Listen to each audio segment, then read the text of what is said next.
As Neil descends the ladder to step onto the moon, the grandest achievement in all of mankind's history, mere moments away, Buzz is filming from the LEM window.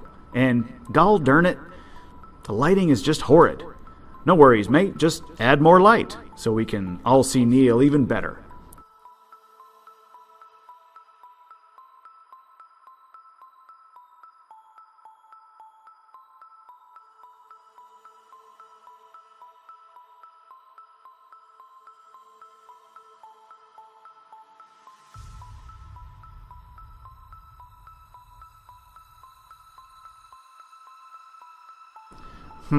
It's still a little dark. Let's add some more.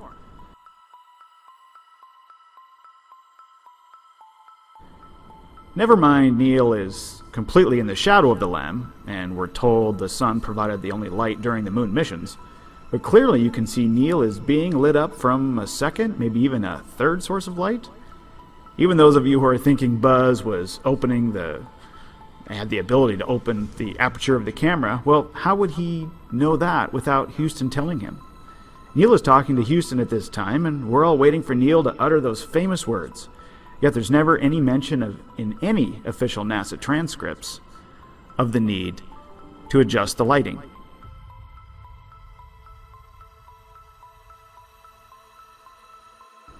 Anyone who knows anything about the moon landings knows that the two astronauts climbed out of the LEM and then proceeded to deploy the U.S. flag together. It was ceremonial. And it was well documented that that was the process, mission after mission. Well, funny thing, here's the picture we're told Neil took as Buzz began to descend the ladder for his very first time to step on the moon. And wouldn't you know it, if you look closely at the LEM window here, you can see something very familiar in the window's reflection. Can't quite see it? No problem. Let me increase the gamma brightness here so you can make it out better.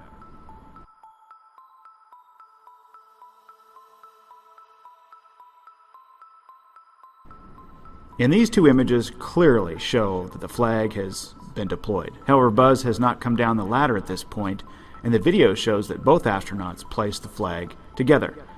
Multiple takes to do each scene are very present throughout the photographic record of Apollo. More on multiple takes involving the flag later in this episode.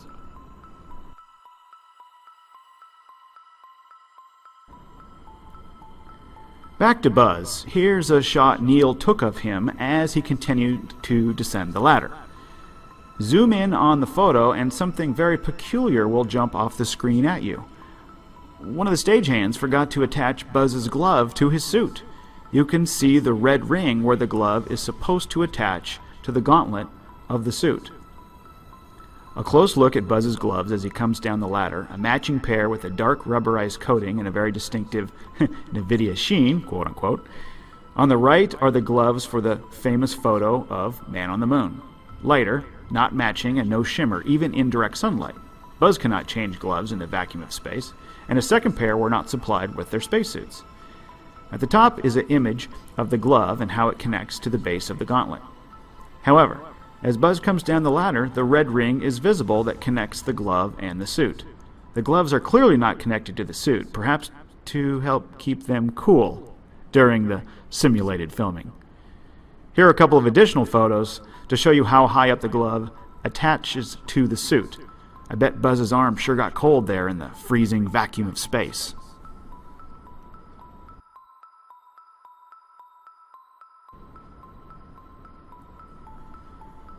Apollo 11 showing assorted items, rocks, and car parts under the LEM.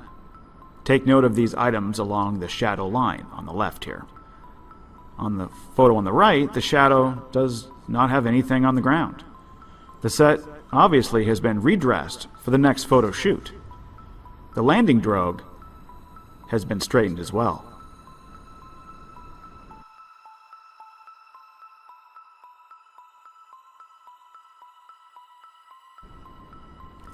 To really provide some damaging evidence that multiple scene takes were conducted to get it right before the world was shown all of this footage, take a look at the footage provided to us by NASA after Neil and Buzz had ascended the ladder back into the LEM for the final time.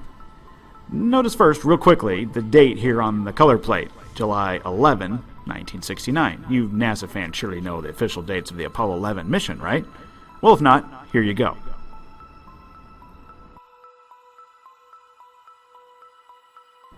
Okay, as this version of Neil and Buzz shows, they left the flag pointing almost straight at the sun and then climbed into the LEM, launched from the surface, never to touch the moon again.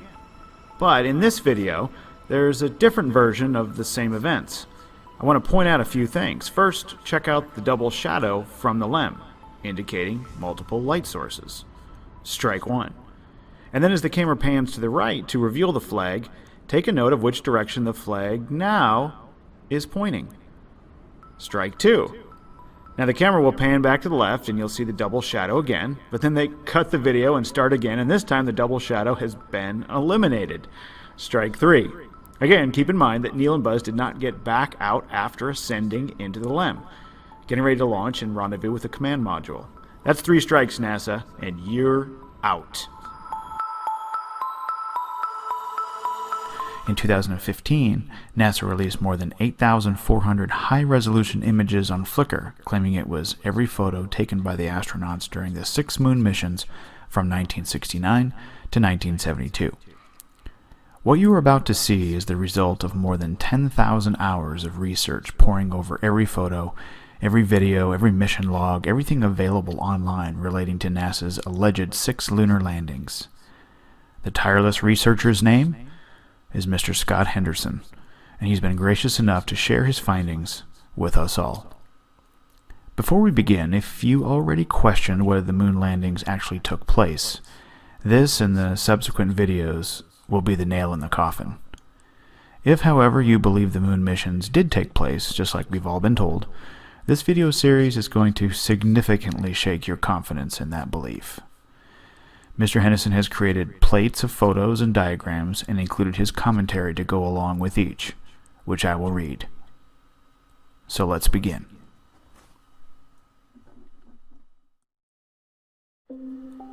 We'll start with one of the most, if not the most, damaging evidence that the moon missions were not shot on the moon, but right here on Earth. This is a close-up of the Apollo 17 flag.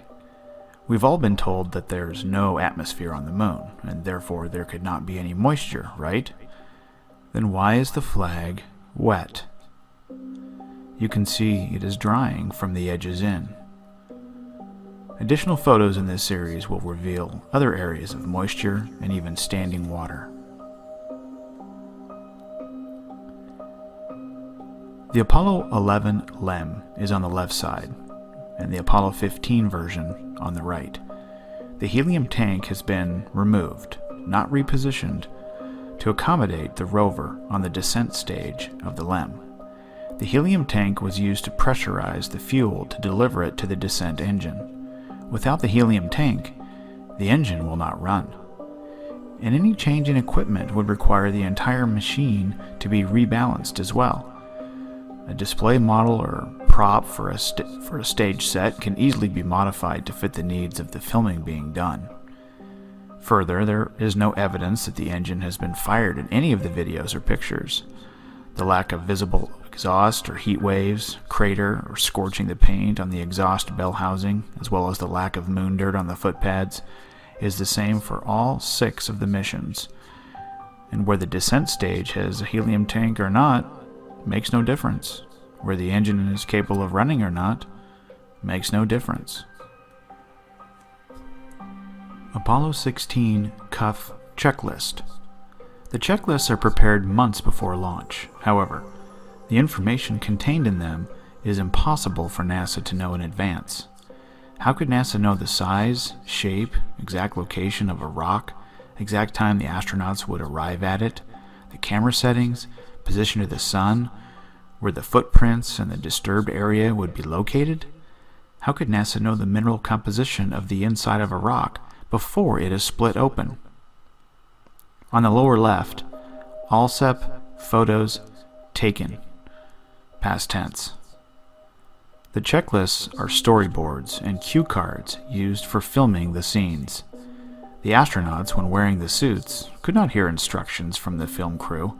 and the helmets would restrict their vision, so the cuff checklists were used in Apollo 12 to 17. Apollo 11 did not have these lists. Apollo 17 checklist contains impossible details, locating 4 craters to drive through and around. This is a very well staged scene. One astronaut operating 2 cameras and taking photos at the same time. Jones is the inspector for the filming, and his location of where he is standing is clearly marked. So what is he doing on the moon?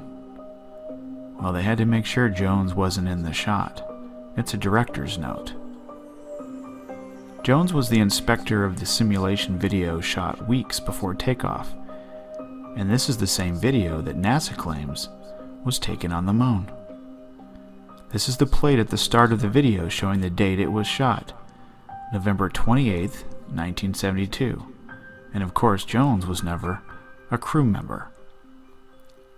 Note the dates of the Apollo 17 mission, however. December 7 through 19, 1972. But the video was shot November 28th of them on the moon, more than a week earlier. In our next video, Mr. Henderson shows evidence that the Apollo 15 LEM was dropped during the videoing of its landing and damaged significantly. We'll cover the repairs required before the astronauts could be filmed next to the LEM. The Apollo 15 LEM was dropped during the videoing of its landing and damaged significantly. I've slowed down the video here so you can see the damage the LEM suffers because of this stage mishap.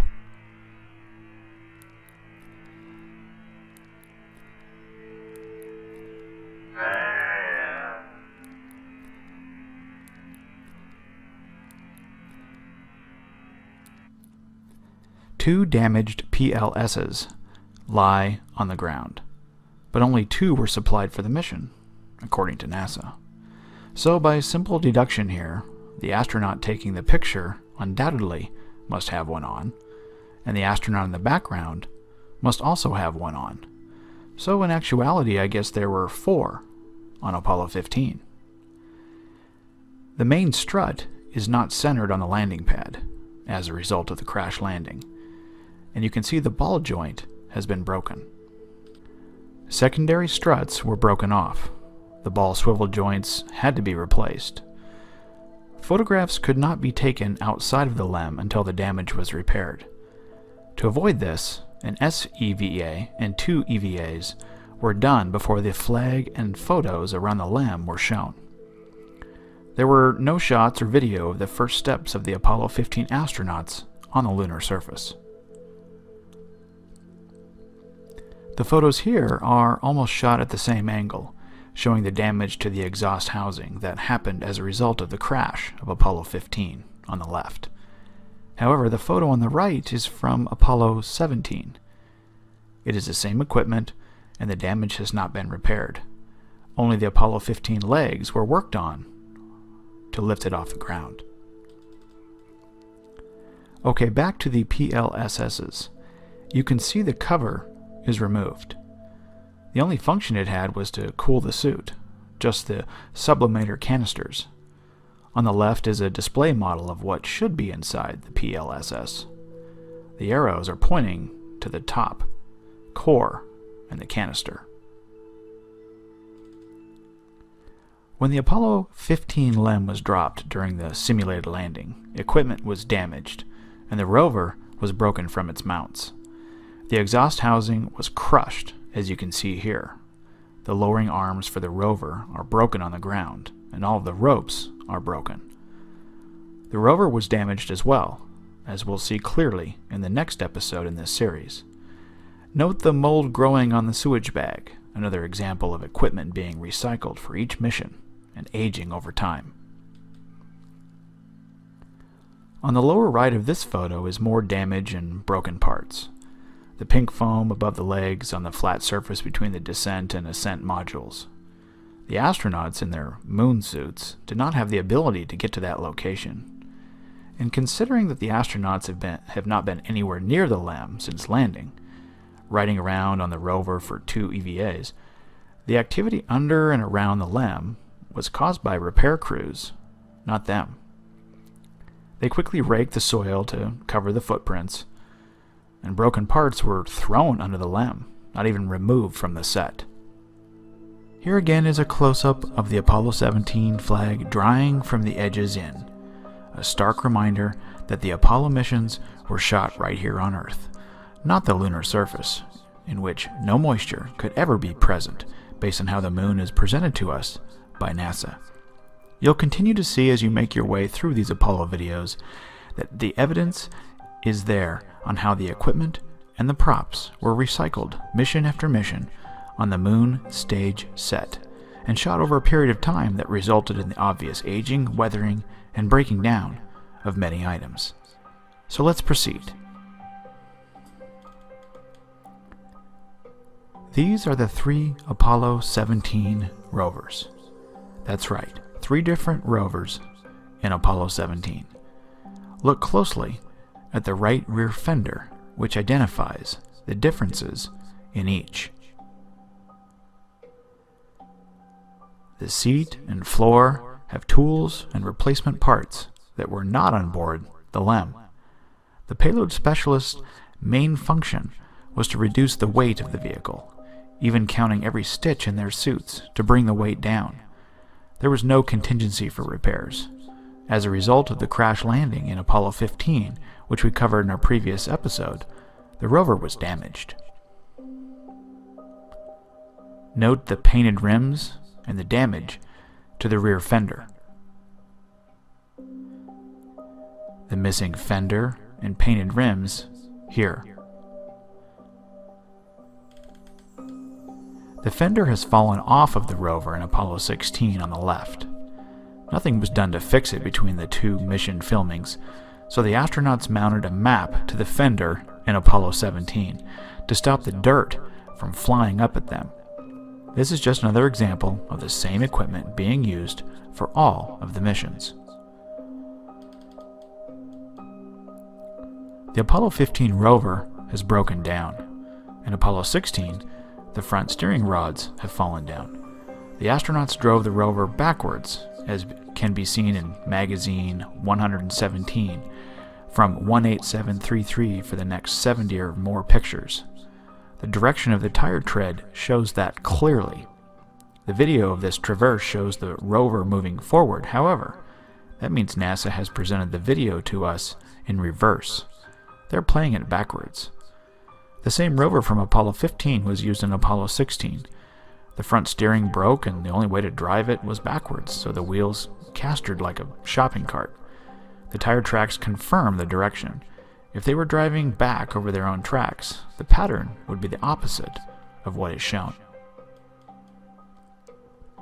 Apollo 15, 16, and 17, the same rover was used. One of the features that identifies this is the oil leak in the rear axle on the left side. The LEM was dropped, remember, during the simulated landing, damaging the rover in Apollo 15. The fenders and steering are the most notable. This rover continued to have problems and breakdowns during filming. Apollo 16 has 2 rovers, and Apollo 17 apparently had 3. They can be identified by comparing the frame rails and tire tracks. This is the second rover in Apollo 16, used only for this photo shoot, the jump salute. It is distinctive and is the only rover to have the front left fender with a double rib. All other pictures of a rover from all the missions have a single rib, like the front right fender. The upper images are of the lower frame rails of the Apollo 17 rovers. All are very different in design, just in front of the right rear wheel. 3 different tire tracks found in Apollo 17. While waiting for Aldrin to come down the ladder, Armstrong took this photo. On the top right is an air intake louver, and on the bottom is an air intake housing, where an air filter goes. The center bolt and washer is visible, and it has a handle on the intake horn as well. The objects on the ground are automotive in nature. Looking at the mesh of material behind Aldrin, I am surprised that they didn't trip and fall. On the bottom right, there is a car alternator, and below, some bent metal parts.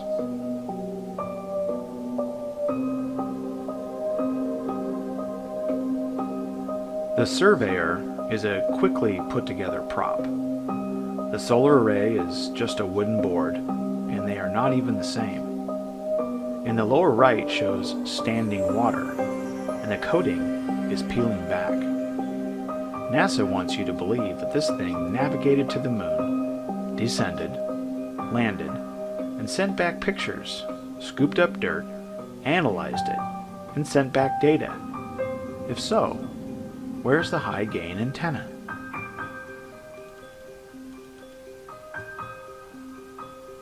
NASA's Genesis rock location.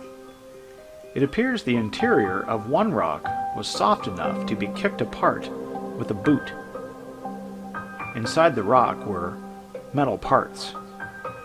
This broken rock revealed 2 spark plugs, a Champion, left, and an AC Delco, right. Any motor mechanic would recognize them.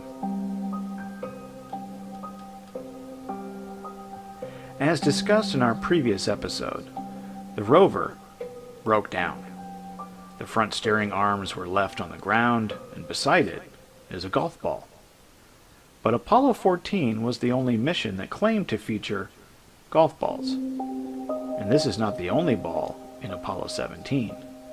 On close examination, there are many other golf balls present in this photo.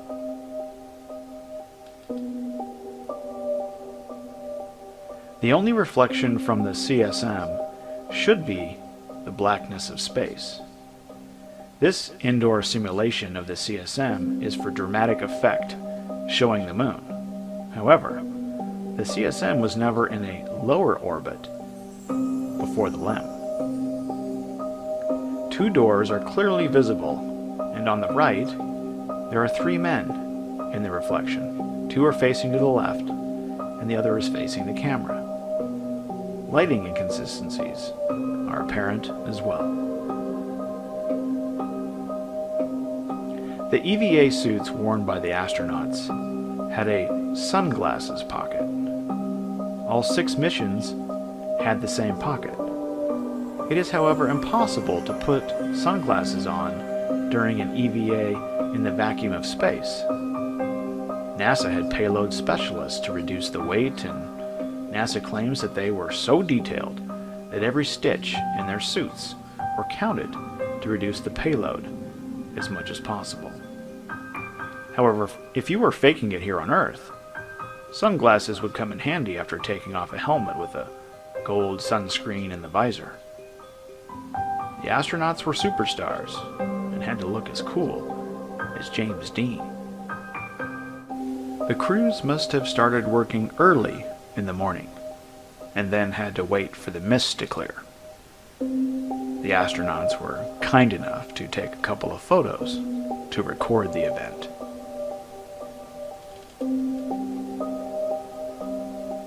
The result of wet lunar dust.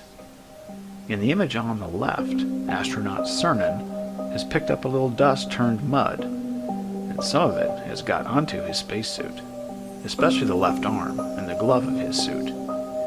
In the right photo, just 2 frames later, the wet lunar soil has been washed off on the moon. To confirm this, the suit is still visibly wet on his left arm and glove.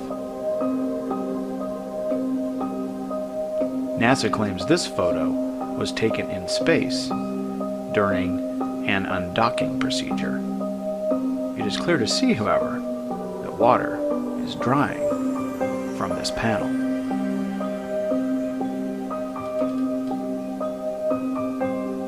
This window was blown out during a pressure test. It was taped back in, and a rain guard, broken in this photo, was installed to try and keep the water out. NASA claims this was taken halfway to the moon. Water is running down the window in zero gravity, and water is in between the layers of glass, which means the seal is broken. And water does not freeze on the glass, even though it's minus 250 degrees outside. Note that the water is causing the paint to peel between the layers of glass. All-sep removal from the lamp. The poor condition of this piece of equipment is unmistakable. It appears to have been exposed to water, resulting in mold growth, and consequently is very badly soiled. Remember, the equipment, we were told, was prepared under ultra-clean conditions before the mission. The deterioration of this item must be intentional to draw attention to the simulation. These two photos are examples of equipment left outside to weather. NASA is using the same props until it is in such bad shape that it has to be replaced. All of the experimental package ages over time from mission to the next. On the left is standing water and mud that is left after water has evaporated. On the right, cracks are visible, and the plastic is curling up. In our next episode, Mr. Henderson and I will present photographic evidence that the stage crew intentionally left clues for all of us to find later as they became more and more frustrated with their role in the greatest hoax ever pulled on the world. So stay tuned. Oh, and one more thing. When filming a fake moon landing, make sure when you are making observations that you appear to be enthusiastic. Just like this cuff checklist says. These two rocks were on the left side of the large rock, Tracy's rock. Then in magazine 146, the rocks are on the right, and one photo later are missing altogether. This shows how NASA can manipulate a set. The ground on the left side of the rock has been brought back into pristine condition after the rocks were moved. Speaking of rocks, this is an example of how some of the rocks were made for the moon set. One of the features this rock has is its color, unlike the other rocks in the photos. The wire mesh is covered with a plaster-type coating. It didn't turn out well for NASA, so there's only a few of these rocks, and only in Apollo 15 do the rocks look like this. The prop rock exteriors were coated to make them appear to be real rocks. This rock was turned over to reveal how it was formed. It appears to have a lunar dust coating. The dust can be scraped away as pointed out here with the tool. A real rock would need to be split open to reveal a flat surface. Examples of how rocks were produced for the set. Remember the many automotive parts in our previous videos? They look like real rocks, but objects such as automotive parts may be found inside. The one above appears to be like an ignition coil. Note the steel band, A, wrapped around the case with square nuts, B, facing the camera.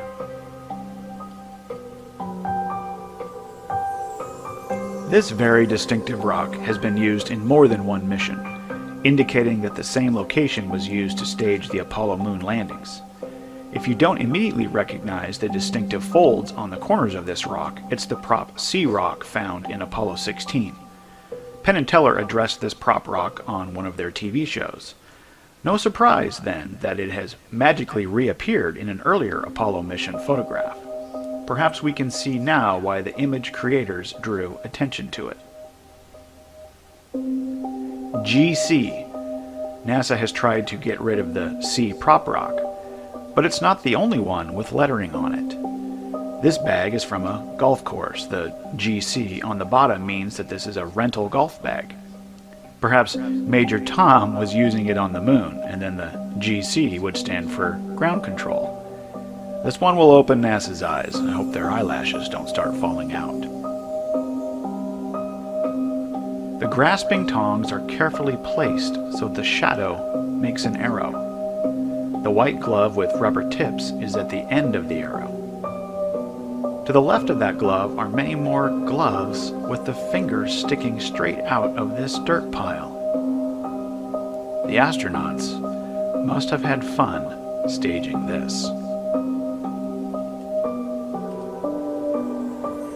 Easily taken to be a small rock in the background, this close-up reveals it contains what appears to be an upper part of a half-buried Labatt beer can.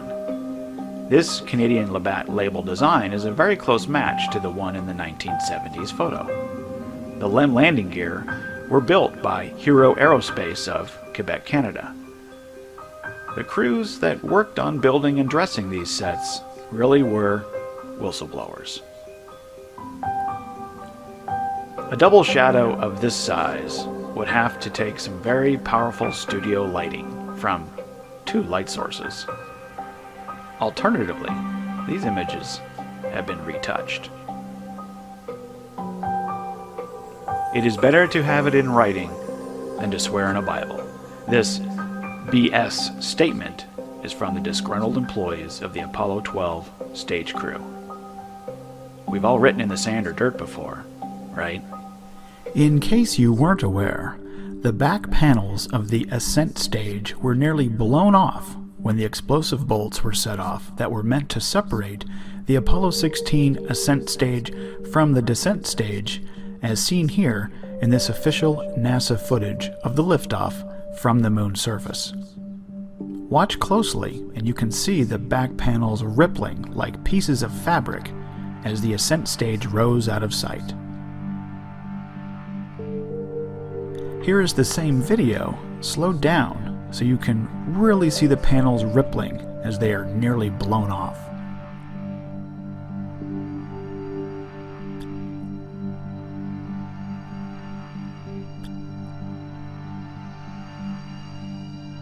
And finally, here is that same video again, slowed down and magnified.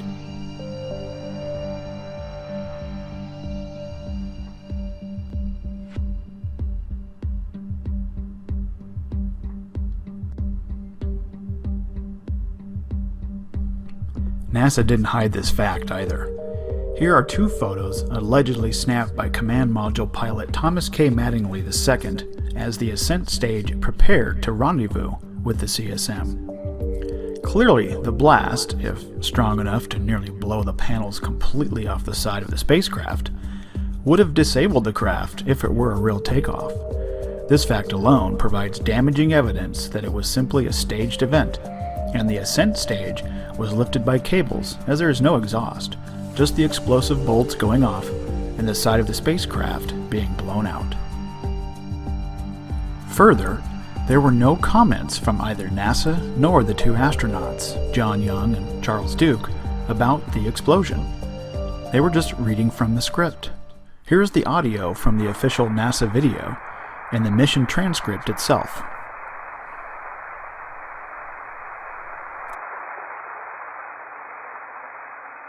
Pitchover's on time. Roger, we saw lift up. What a ride, what a ride. The LEM, we are told, was a very thin-skinned, lightweight machine. If it encountered any kind of explosion, especially one of this magnitude, it would have caused a rupture of the hull in the vacuum of space and resulted in a catastrophic failure. What is behind those panels, you may ask? Well, here's a photo of the lander taken prior to the mission here on Earth to show all the wiring, electrical components, and mission-critical mechanisms located directly behind the panels that were subject to this explosion. In this photo of the Apollo 16 LEM taken by one of the astronauts before liftoff, you can see the explosive pack behind the panels when magnified. This is further illustrated when you compare the Apollo 17 panels to that of the Apollo 16 version. It's clear the panels were either replaced or simply reused again after a fresh coat of paint had been applied to the ones that were nearly blown off. As we've demonstrated throughout this Apollo series, Equipment was reused and recycled, mission after mission, on the moon stage set.